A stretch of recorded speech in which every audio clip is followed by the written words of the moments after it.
my wonderful artists. This week we are continuing what we started last week. So if you remember, last week I introduced opt art and I showed you some examples. Here are some other examples. As you can see, op art is known as optical illusion, and it's how the lines, the shading, and the shapes are drawn to make the person that's looking at the artwork to think that something's far away or close up or dipping down. Our artwork, we started last week, we are continuing it this week, but ours is also opt art, and we are making it look like these tubes are round and they're all going down. They're going into the middle of our paper. Last week we got maybe a third of the way done coloring it in. So this week we are going to finish coloring it in and focusing on the shading, making where the line is darker and where it is in the middle lighter. So we're going to practice value again, so going from dark to light.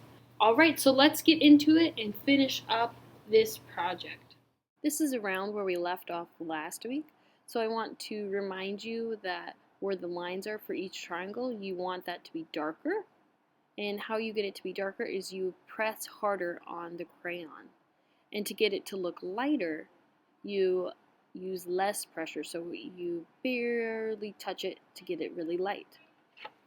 So by now you know the drill and you know how to do it. Remember to alternate your two sets of colors. So for one set I have the green and the red violet, which is the one I'm doing here, and you go every other, and then the next tube will be your next set of colors, which mine is the blue and the orange, but remember you can do it whatever colors you want, but I would recommend keeping the same two sets of colors.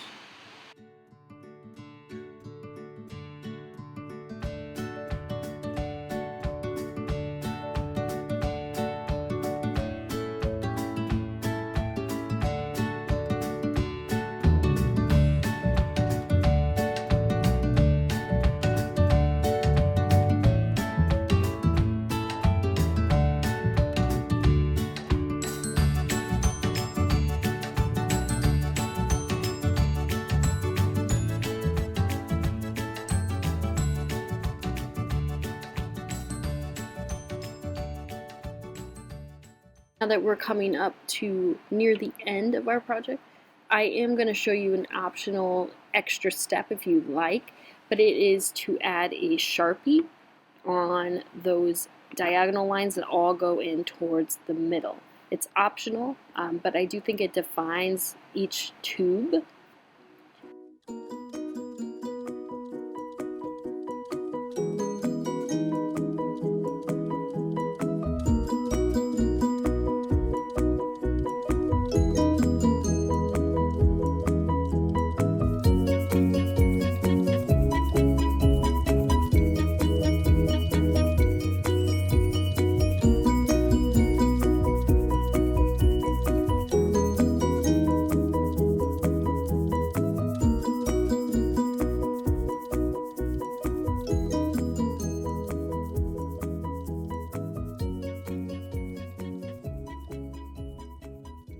Way to go on your opt art. I bet you can trick some people into thinking the tubes are going down into the paper.